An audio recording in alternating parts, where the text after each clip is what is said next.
जय श्री राम, हर हर महादेव। आप सभी भक्तों का बहुत बहुत स्वागत है हमारे यूट्यूब चैनल सनातन संस्कृति वीडियो में। तो भक्तों, आज के वीडियो में हम जानेंगे कि रामचरितमानस क्या है, रामचरितमानस की रचना कब हुई और कितने दिनों में हुई थी तथा किसके द्वारा हुई थी।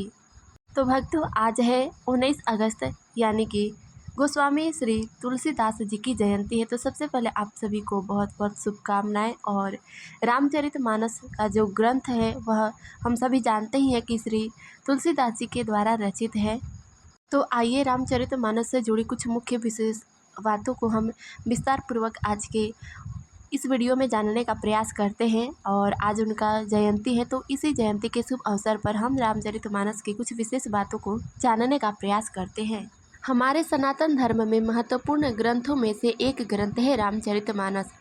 रामचरितमानस 3 शब्दों से मिलकर बना है। रामचरितमानस अर्थात राम का अर्थ पर ब्रह्म परमात्मा, जो भगवान जी के ही अवतार हैं, जिन्होंने अपने भक्तों की रक्षा हेतु मनुष्य रूप में अवतार लिया।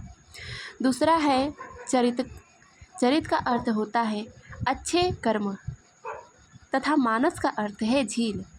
इस प्रकार रामचरित मानस का अर्थ हुआ राम के अच्छे कर्मों की झील। यह शीर्षक भगवान राम के दिव्य चरित्र एवं असाधारण व्यक्तित्व को दर्शाता है। रामचरितमानस हमारे सनातन धर्म की बहुमूल्य ग्रंथ है। यह ग्रंथ हर सनातनी की आस्था से जुड़ा हुआ है। रामचरितमानस की हर चौपाई और मंत्र लोगों के बीच अच्छी शिक्षा प्रदान करती है। रामचरितमानस की चौपाइयों को पढ़ने से जीवन के बड़े से बड़े संकट कट जाते हैं तथा जीवन को एक नई दिशा मिलती है तथा हमारी सारी मनोकामनाएं पूर्ण हो जाती हैं। इस ग्रंथ को अवधि साहित्य की एक महान कृति माना जाता है।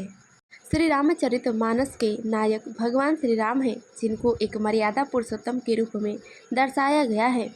वह अखिल ब्रह्मांड के नायक स्वामी श्री हरिविष्णु जी के अवतार हैं। रामचरितमानस में भगवान राम के चरित्रों का वर्णन पूर्ण रूप से विस्तार पूर्वक किया गया है। भगवान राम के जीवन में कितनी ही विपत्ति आई, लेकिन विपत्तियों के बीच अपनी मर्यादा, अपना चरित्र बनाए रखें। रामचरितमानस में दोहे, चौपाइयाँ, सोरठों और छंद का आश्रय लेकर भगवान राम के जीवन से जुड़ी सभी प्रसंगों का वर्णन किया गया है। तो ये हो गई रामचरितमानस का अर्थ। तो आइए अब हम बात कर लेते हैं रामचरितमानस की रचना कब तथा कितने दिनों में हुई थी।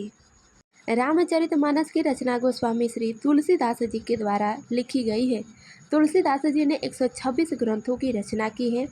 मान्यताओं के अनुसार भगवान शिव ने तुलसीदास जी के सपने में आकर रामचरितमानस महाकाव्य लिखने का आदेश दिया था। अतः भगवान शिव का आदेश व आशीर्वाद से श्री तुलसीदास जी ने सन 1631 में चैत्र मास के रामनवमी के दिन से रामचरितमानस ग्रंथ का लेखन अपने गुरु गणेश जी, भगवान शिव तथा भगवान राम जी सहित सभी को प्रणाम कर प्रारंभ किया था। सन 1633 में अगहन मास के शुक्ल पक्ष की पंचमी तिथि पर इस ग्रंथ का लेखन पूर्ण हुआ था।